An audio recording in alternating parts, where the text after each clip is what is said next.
Good morning, Flagler County. I'm Rich Carroll. You're listening to Flagler's Morning News on Monday, October 4th, and this local news is a service of Flagler County's Toyota dealer. Beaver Toyota, here to wow you. A middle school student is arrested after Flagler County deputies say she threatened to shoot up her school. Amy Cherry reports. Deputies were called to Buddy Taylor Middle School Thursday. They say a girl returned to her classroom after being disciplined and told her teacher she was going to kill everyone in the school. The student claimed she was joking, but Sheriff Rick Staley says it was no laughing matter. Deputies investigated it and ultimately arrested the 12-year-old, processed her at the Sheriff Perry Hall Inmate Detention Facility, and turned her over to the Florida Department of Juvenile Justice. Parents, I once again implore you to talk to your children.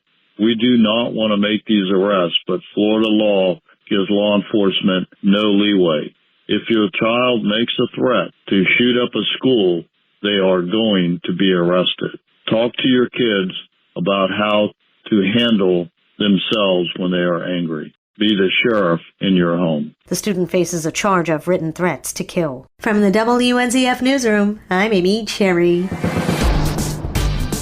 I think the last couple of years, coming out of COVID, everybody can drive anywhere in our county right now and see a lot being cleared and a new home coming in. So it wasn't the intention of the school board or myself to kind of blindside anyone on all of this. That's Flagler School Superintendent Kathy Middlestat justifying the district's attempt to raise impact fees, which caught developers, the county commission, and the community by surprise. Middlestat says the pandemic has forced the district to do things differently, and she admits communication could be better. How we were trying to communicate our message, I think that's our number one criticism that we receive, and we welcome that, and we're going to get better from it. Communication, making sure all your stakeholders fully are aware of what our needs are and then how we're going to meet those needs moving forward. So, okay, let's step back, and we got that. Now let's move forward and talk about reality. And the reality is right now we know that we're growing as a school district. We also see other areas of our county impacted as well. If you look at our private schools, they are also increasing their enrollment. Our charter school has increased enrollment. So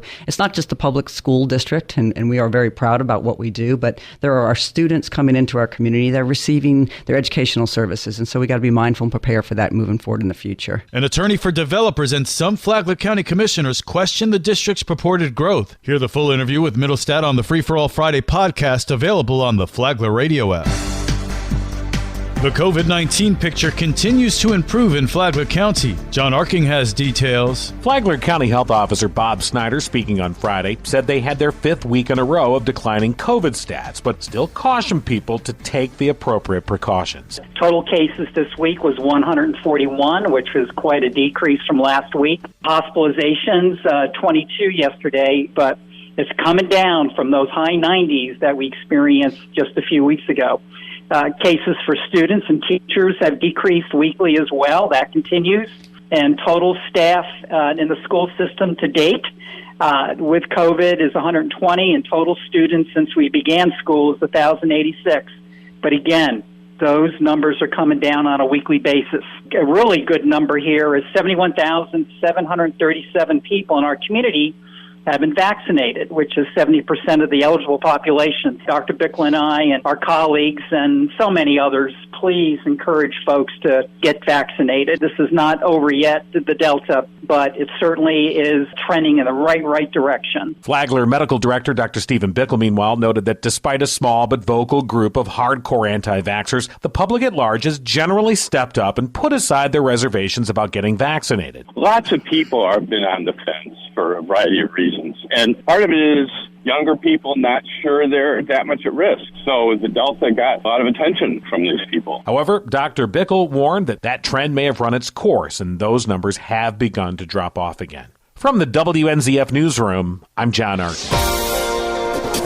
Royal Palms Parkway reopens ahead of schedule after emergency repairs. Karen Johnson has more. When a stormwater pipe collapsed beneath a portion of Royal Palms Parkway from Belterre Parkway to Rickenbacker Drive, traffic had to be detoured, and the thought of hiring contractors would have been a major setback. Instead, the city's stormwater pipe crew stepped in, using their talent and experience, according to Brittany Kershaw, Director of Public Information and Engagement with the City of Palm Coast. So our stormwater pipe crew came together and they ended up putting in 12-hour days to get the work done as quickly as possible. They anticipated it would take about 2 weeks to complete, but when they started on Monday, the 27th, they ended up finishing the whole entire project, getting the road paved, and reopening the road in just 5 days. The road is now reopened to traffic. Kershaw says the city of Palm Coast appreciates the community's patience with this unexpected project. For Flagler's Morning News, I'm Karen Johnson.